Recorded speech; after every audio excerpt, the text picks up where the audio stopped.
Welcome back. So in this session we'll discuss about some of the SQL queries. In the previous session we discussed about how to create database, how to create table, and also we went on to discuss some of the parts of SQL called data definition language and data manipulation language. So basically data definition language used for creating database and database entity maybe table or even itself database itself it is. But using DML operations, one can able to insert record and one can able to modify and even delete record from table. So this session deals with more on the DML operations. So let us begin. So here, as you can see here, there are around 7 records and table name as a empdet. So let us run one by one queries select star from table, select star from different table names and all. So first begin with so here some of the queries as I written here one called select star from table name called my table name called empdt. So star refers to here all the columns, so that means whatever column I have in my table, employee code, employee name and salary.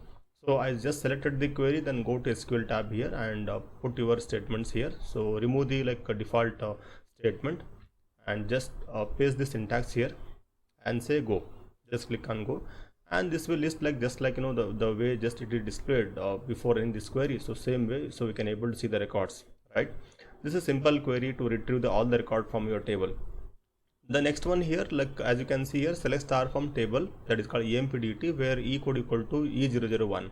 So this will retrieve only that particular record from your table. So let us run the syntax here. So go to SQL tab, remove that basic syntax and paste it here and say go once again. So there is a syntax mistake here, so I just misplaced it yes is missing here in the select statements. Okay, so just make the corrections here and say go. Now here you can see the output here employee code 1, employee name and employee salary here. So because we used the only that first record we retrieved here, so that is what select star from table where e code equal to e001.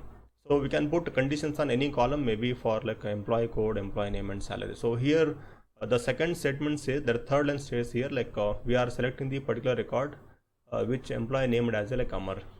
So let us go back to once again SQL tab here and remove that basic syntax here and paste it.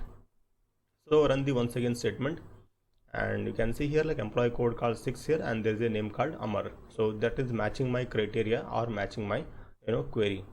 Next one called select star from table, where e name means the basic meaning of this particular statement is the employee name starts with letter S but ends with anything it is. It may be Satish, Sagar and Suman and so on, but the starting letter should be S here but ends with anything it is. So let us run the query here. So select these statements, okay, and go to SQL MySQL window here and put these statements. Okay, now say go. So see here, you can see here there are 2 records are there, those having employee name called Sainath and Sadashiv, 2 names which starts letter S here, right? So this is helpful for whenever you want to retrieve records where employee name starts with particular letter, right? So that is how we can able to run. Now next query called select star from table where e code between, so e001 and e003. So we are looking only for certain records from starting range and there is an ending range. So use the between operator here. So let us copy the syntax and go to SQL tab once again and paste the syntax here. Now run this that query. So here you can see employee code 1, employee code 2, employee code 3. Only 3 records are displayed out of 7 records in my table.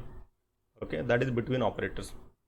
Similarly, if you want to retrieve the certain records from your table, not from a range of records, so in that case you can use the in operators. So that is in operators here select star from table where e code in e001, e004 and e007. That means we are retrieving only these some random records maybe location, maybe anywhere maybe first record, maybe fourth record or maybe 7th record and so on.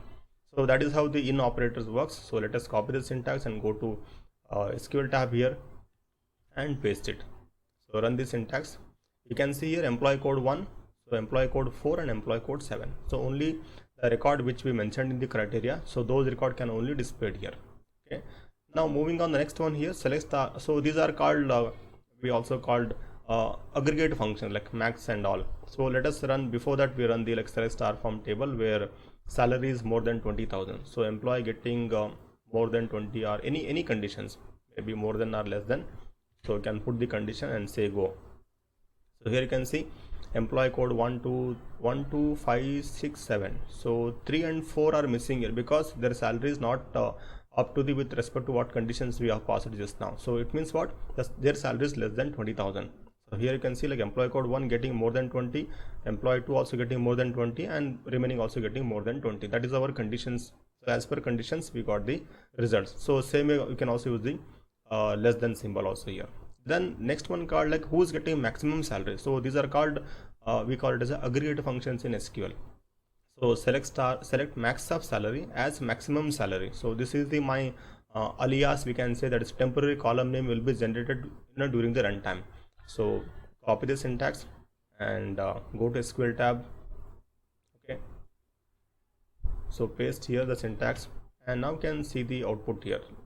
So it shows like maximum salary as a column name here, that is as a alias, and the salary value called 45435, it is displayed over here. But here we are missing the like employee code and employee name. So who is exactly that person who's getting the maximum salary or minimum salary? So if you want to know all those things, we should do the another query called what? There is a nested query. That means a query inside another query. So here I written like select e code e name salary from table name. So this is a one outer query where salary equals to, once again there is a like select max of salary from table name. That means it will go to retrieve the records within a table and based on the certain condition. This what we call it as a nested query. So there is a one outer query here up to here, and then there is a one more like inner query here from it is here. So hence it is called what? Nested query. A query inside another query is called nested query. So let us run this one. So copy the syntax. So go to SQL tab here and paste the syntax here and say go. So now you can able to select employee code to employee name called Hari, and he is getting salary, that is maximum salary. So this shows exactly the person name as well as along with the employee code, and it may be other detail also it will going to show. So that is how we can able to use the, this is called nested query. Now similarly you can also run like minimum, maximum. So this is for total, so not maximum, this is a total. So here I'm going to use the function called count function. So this will go on to count total number of employee present in your table. So copy the syntax, go to SQL tab and just run the syntax here.